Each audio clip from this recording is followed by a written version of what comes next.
Hello my dear students, आज हम लोग जो स्टडी करेंगे डाइपोल को फील्ड में रखेंगे और उसकी एनर्जी को कैलकुलेट करेंगे।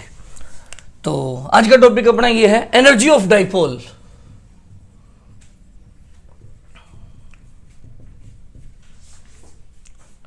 In uniform field. देखिए आगे की तरफ मान लीजिए यूनिफॉर्म इलेक्ट्रिक फील्ड है। यूनिफॉर्म इलेक्ट्रिक फील्ड का फील्ड देने के लिए मैं हमेशा एक शीट बनाता हूं, यहां समझ लें एक पॉजिटिव शीट है, लॉन्ग शीट, और वो क्या जनरेट कर रही है? यूनिफॉर्म इलेक्ट्रिक फील्ड जनरेट कर रही है। डाइपोल का सिंबल आपको याद ही होगा, हम ऐसे दिखाएंगे एरो बना के, और इसका मतलब होगा यहां नेगेटिव चार्ज है और यहां पॉजिटिव चार्ज है। तो अब देखिए मैंने इसके अंदर एक डाइपोल रख दिया कहीं भी, तो एक बात कंफर्म है, मैंने पिछली क्लास में डिस्कस किया था कि पॉजिटिव यहां नेगेटिव चार्ज है और यहां पॉजिटिव चार्ज है, इसके ऊपर फोर्स आगे लगेगी और इसके ऊपर फोर्स पीछे लगेगी, जिसकी वजह से डाइपोल क्लॉकवाइज घूमेगा। और हमने लास्ट क्लास में टॉर्क का फार्मूला भी बनाया था, और वो फार्मूला था पीई साइन थीटा। क्या था बच्चों? PE sine theta. तो ये मान लीजिए एंगल है, फील्ड ने इस पे आगे फोर्स लगाई, इस पे पीछे फोर्स लगाई, जिसकी वजह से डाइपोल क्लॉकवाइज घूमना चाह रहा है, और डाइपोल के ऊपर लगने वाला जो टॉर्क है वो है PE sine theta. PE sine theta. अब आप बताइए, अगर मुझे इस बात को, एनर्जी को सिंपल लैंग्वेज में समझिए, हम कभी भी फिजिक्स में एनर्जी कैलकुलेटर नहीं करते हैं, एनर्जी का इंक्रीज कैलकुलेट करते हैं। एग्जांपल के तौर पर इधर बहुत तेज हवा चल रही है और मेरे पास एक अंब्रेला है, वो यूं है, इस तरह से है। तो अब जो हवा चल रही है वो इसे क्लॉकवाइज घुमाना चाहेगी, और अगर मैं एंटी क्लॉकवाइज घुमाऊंगा तो मुझे जोर लगाना पड़ेगा, मतलब मुझे वर्क करना पड़ेगा। तो जितना मैं वर्क करूंगा वही होगा इंक्रीज इन एनर्जी। और हम बेसिकली क्या निकाल रहे हैं? एनर्जी नहीं, इंक्रीज इन एनर्जी कैलकुलेट कर रहे हैं। तो सुनिए, अगर ये डाइपोल है और तो इसके ऊपर क्लॉकवाइज इतना टॉर्क लग रहा है इस तरफ क्लॉकवाइज, तो अगर मुझे इसको थोड़ा सा डी थीटा ऊपर घुमाना पड़ा, अगर मैं इसे एंटी क्लॉकवाइज डायरेक्शन में कितना घुमाऊंगा बच्चों? D theta. थीटा एंगल पे ये था, जब मैंने सोचना शुरू किया तो ये थीटा एंगल पे था, मैंने इसको डी थीटा एंटी क्लॉकवाइज घुमाया, तो मुझे थोड़ा सा वर्क करना पड़ेगा। तो सवाल ये कि कितना वर्क करना पड़ेगा? तो मैं बता दूं, वर्क इज इक्वल टू होगा टॉर्क इनटू डी थीटा। जितना मैंने एंगल घुमाया और जितना टॉर्क मुझे लगाना पड़ेगा, तो अगर फील्ड का टॉर्क पीई साइन थीटा है तो मुझे भी कितना टॉर्क लगाना पड़ेगा? पीई साइन थीटा के बराबर ही मुझे टॉर्क लगाना पड़ेगा कम से कम, ताकि मैं इसको एंटी क्लॉकवाइज घुमा सकूं। ठीक है, तो टोटल वर्क क्या होगा? ये तो डी थीटा घुमाने का वर्क हुआ। तो अगर हमारा डाइपोल यहां था, उसको थोड़ा सा घुमाएंगे तो और वर्क, फिर अगला थोड़ा सा और घुमाएंगे और ज्यादा वर्क, अगला थोड़ा सा और घुमाएंगे, वर्क और ज्यादा करना पड़ेगा। तो एक जगह से अगर मैं दूसरी जगह लेके जाऊं तो टोटल वर्क निकालने को कहा जाए तो टोटल वर्क होगा बच्चों टो इंटू डी थीटा का इंटीग्रेशन। तो टॉर्क की वैल्यू पुट करें जल्दी से, कितनी है? पीई साइन थीटा और इंटू है डी थीटा, तो वर्क होगा PE sine theta D theta. अब इसमें से जो जो चीजें कांस्टेंट उसे बाहर ले ले। पी कांस्टेंट है, ई भी कांस्टेंट है, क्योंकि मैंने बताया था कि यूनिफॉर्म फील्ड है। कैसा फील्ड है? यूनिफॉर्म। यूनिफॉर्म का मतलब है ई कांस्टेंट है, पी भी कांस्टेंट, ई भी कांस्टेंट, दोनों बाहर आ जाएंगे। तो पी और ई बाहर आ गया, बचा किसका integration? Sine theta D theta का इंटीग्रेशन। अब सवाल ही उठता है कि सब थीटा कहां से कहां चेंज कर रहे हैं, वो तो हमारे ऊपर डिपेंडेंट है। तो ये हमारा मान लीजिए इलेक्ट्रिक फील्ड ई था। जब हमने इनिशियली सोचना शुरू किया तो पी हमने रखा था कितने एंगल पे? थीटा 1 एंगल पे, और हम उसे घुमा के कितने एंगल तक लेके जाना चाहते हैं? थीटा 2 तक।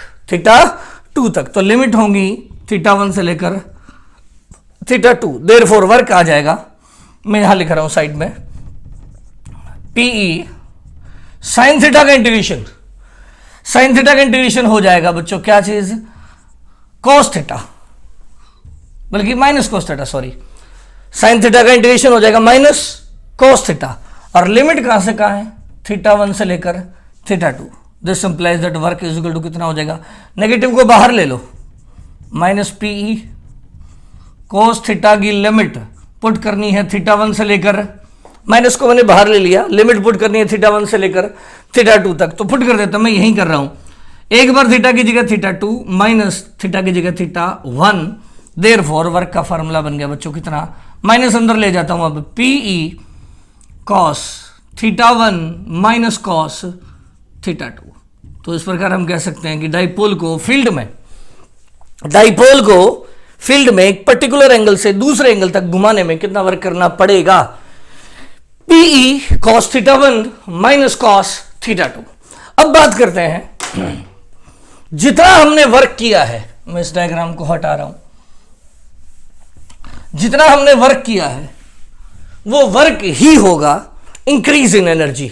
डाइपोल यहां इलेक्ट्रिक फील्ड था ई, और डाइपोल को मैंने यहां से जब यहां घुमाया तो जितना मैंने वर्क किया उतना ही एनर्जी में क्या हुआ, इंक्रीज हुआ। देखिए सेम उसी तरह से जैसे यहां तेज हवा चल रही थी और यहां अम्ब्रेला था, यहां कितनी एनर्जी थी मुझे नहीं पता, लेकिन जैसे मैंने जोर लगाया तो मैंने एनर्जी को इंक्रीज किया।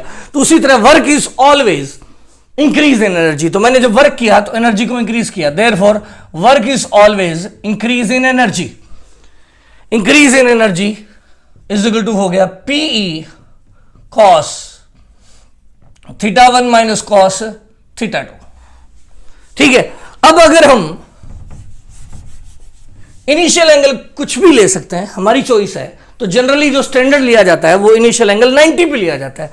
तो इफ थीटा 1 हमारा कितना हो 90 हो और थीटा 2 फाइनल एंगल का नाम थीटा हो, तो बताइए U theta minus U theta 1 is equal to कितना होगा, ये डेल्टा यू मतलब increase in energy, final energy minus initial energy, PE cos 90 minus कितना हो जाएगा कॉस थीटा। थीटा 1 का मतलब है 90, और 90 की एनर्जी को हम जब हमें एनर्जी लिखनी हो, एनर्जी का इंक्रीज तो ये है, एनर्जी लिखनी हो तो एक जगह हम 0 मान लेंगे। तो हमने 90 डिग्री वाली पॉइंट पे जो एनर्जी होगी, मतलब ई हमारा आगे होगा, तो हमने यहां पे एनर्जी को कितना मान लिया 0। अब देखिए यहां अगर 0 कहेंगे तो इधर एनर्जी कम होती जाएगी, क्योंकि फील्ड के पैरेलल यूं अगर हम डाइपोल को यूं घुमा रहे हैं तो हमें जोर आएगा, वर्क करना पड़ेगा, तो एनर्जी बढ़ती जाएगी बढ़ती जाएगी बढ़ती जाएगी, यहां फुल हो जाएगी। तो अगर हम यहां 0 मानेंगे तो इस हिस्से में नेगेटिव एनर्जी होगी, इस हिस्से में पॉजिटिव होगी। और अगर हम यहां 0 मानते तो फिर सारे ऊपर वाले हिस्से में पॉजिटिव एनर्जी होती। तो लेकिन जो हमने एनर्जी को 0 अज्यूम किया है वो ये फील्ड है और ये 90 डिग्री का एंगल है। यहां हम लोगों ने एनर्जी को कितना एज्यूम कर लिया 0, मतलब 90 डिग्री पे हम एनर्जी को कितना एज्यूम कर रहे हैं, let U at 90 is 0, therefore U theta का फार्मूला क्या बन गया बताइए जल्दी करके, पीई कॉस 90 हो गया 0 माइनस पीई कॉस थीटा। तो अब याद करें बच्चों जल्दी से, अगर हमसे कहा जाए कि डाइपोल को फील्ड में थीटा 1 से थीटा 2 घुमाया गया है, इंक्रीज इन एनर्जी बताओ या वर्क बताओ। कहा जाए कि डाइपोल को पी डाइपोल को ई फील्ड में थीटा 1 एंगल से थीटा 2 घुमाया गया है, तो आप इंक्रीज इन एनर्जी या वर्क बताओ, तो आप कहोगे PE cos theta 1 minus cos theta 2। लेकिन अगर कहा जाए कि आप थीटा एंगल पे एनर्जी बताइए, थीटा एंगल पे किसी थीटा एंगल पे एनर्जी बताइए, तो एनर्जी बताने को कहा जाए तो एक जगह हमें कितनी एनर्जी माननी पड़ेगी 0। तो वो हम कितने डिग्री पे लेते हैं 90 पे हम लोगों ने 0 मान ली। तो ये डेल्टा यू को U theta minus U 90 is equal to, यहां थीटा 1 को 90 पुट कर दिया और थीटा 2 को थीटा, और आंसर आ गया U theta is equal to minus PE cos theta। तो this is the formula of energy and this is the formula of increase in energy, that is work. अब हम इस फार्मूले को थोड़ा सा यूज करके देखते हैं और इसका मीनिंग भी समझते हैं।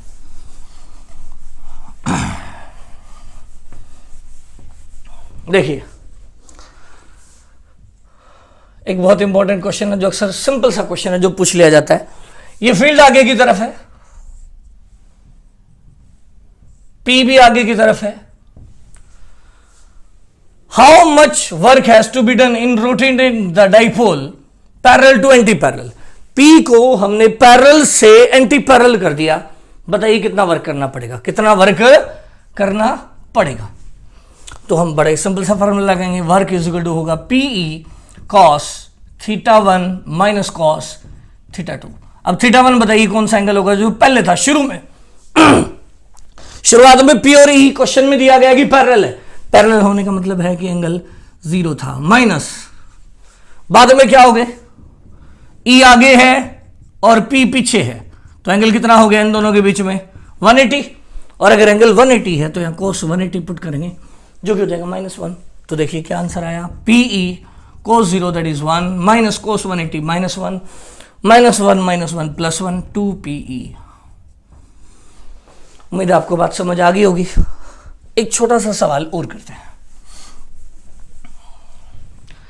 सवाल ये है कि आप बताइए एनर्जी का वेरिएशन कैसा है थीटा के साथ। Discuss the variation.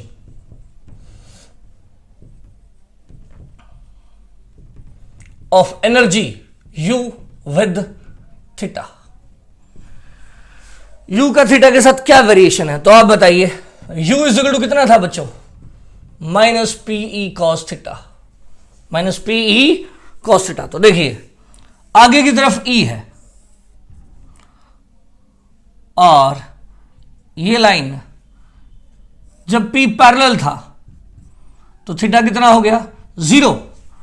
और अगर थीटा को 0 रखेंगे तो U आएगा मिनिमम, कितना आएगा देखो cos 0 1, आंसर आ जाएगा -PE, यानी U आएगा मिनिमम और कितना आएगा माइनस का PE जब थीटा कितना है 0। ठीक है, अब देखते हैं अगर हम बात करें 60 डिग्री पे, जब हमारा P E के साथ, जो हमारा P है वो E के साथ कितने का एंगल बनाएगा, 60 का बनाएगा। तो बात करते हैं U कितना आएगा, पुट करिए या cos 60 मतलब हाफ, तो -PE/2। तो ये ज्यादा है, -PE कम है और ये ज्यादा है, क्योंकि नेगेटिव में जितना छोटा नंबर होगा वैल्यू उतनी ज्यादा होगी। तो नेगेटिव में जो छोटा नंबर है वो बड़ा होता है, मतलब ये बड़ा है और ये छोटा है। अब बात करते हैं 90 पे। अगर हम 90 पे आ जाएंगे तो बताइए U कितना हो जाएगा 0। 90 रखते ही U कितना हो जाएगा 0। तो मतलब यहां एनर्जी कम थी, ज्यादा और ज्यादा। और अगर हम यहां आ जाएंगे 120 एंगल पे, कितने एंगल पे 120 पे, तो जो U हो जाएगा cos 120 की वैल्यू -हाफ, तो ये हो जाएगा PE/2 मतलब एनर्जी पॉजिटिव। अगर हम यहां देखेंगे तो यहां एंगल हो जाएगा 180 उल्टा, E आगे और P पीछे, तो एंगल हो जाएगा 180 और cos 180 हो जाएगा -1 और माइनस हो जाएगा +1, तो U हो जाएगा +PE। तो इसका मतलब है कि एनर्जी किसके साथ कहां ज्यादा है कहां कम है।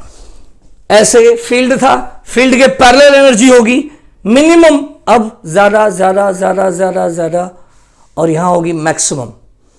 दोबारा क्या होने शुरू हो जाएगा, नीचे करूंगा तो कम 0, फिर कम होते होते होते 0। मतलब जब भी फील्ड के डाइपोल पैरेलल होगा तो मिनिमम एनर्जी, उल्टा होगा तो मैक्सिमम एनर्जी। और अगर कोई पूछे मिनिमम एनर्जी बताइए, फटाफट बोलेंगे -PE, कोई मैक्सिमम एनर्जी पूछे तो +PE। उम्मीद है बात समझ आ गई होगी आप लोगों को। हाँ, अगर कोई ग्राफ बनाने को कहे, U का थीटा के साथ ग्राफ बनाने को कहे, तो कोस फंक्शन है और कोस का उल्टा बनाना है, कोस का उल्टा। तो देखिए ये किसका ग्राफ होता अगर ये होता तो, this is the cos graph from 0 to 180। लेकिन हमें कोस का नहीं बनाना, कोस का उल्टा करना है, तो ये ग्राफ होगा ऐसे। ये वैल्यू कितनी होगी, यहां 0 रखेंगे तो ये PE आएगा, तो मतलब ये वाली वैल्यू होगी -PE, और यहां जो वैल्यू होगी वो होगी +PE। तो अब देखिए यहां 0 डिग्री, 90, 180, 270, सॉरी यहां 0 डिग्री, यहां 90, हाँ ठीक लिखा था मैंने, यहां 180 और यहां है 270 और ये हो गया 360, मतलब टोटल का बढ़ा दिया मैंने। तो अब देखिए 0 पे कितनी एनर्जी है -PE, 90 पे कितनी है 0 और 180 पे कितनी है +PE। तो हमने जो यहां बातें करी थी 0 पे -PE, 90 पे 0 और 180 पे +PE, और आगे फिर घटती जाएगी, फिर जाके दोबारा से वही हो जाएगी मिनिमम। यस और नो, आपको बात समझ आ गई होगी अच्छे ढंग से। तो ये सारा डिस्कशन था पोटेंशियल एनर्जी का। उम्मीद है आप लोगों को सभी को समझ आया होगा।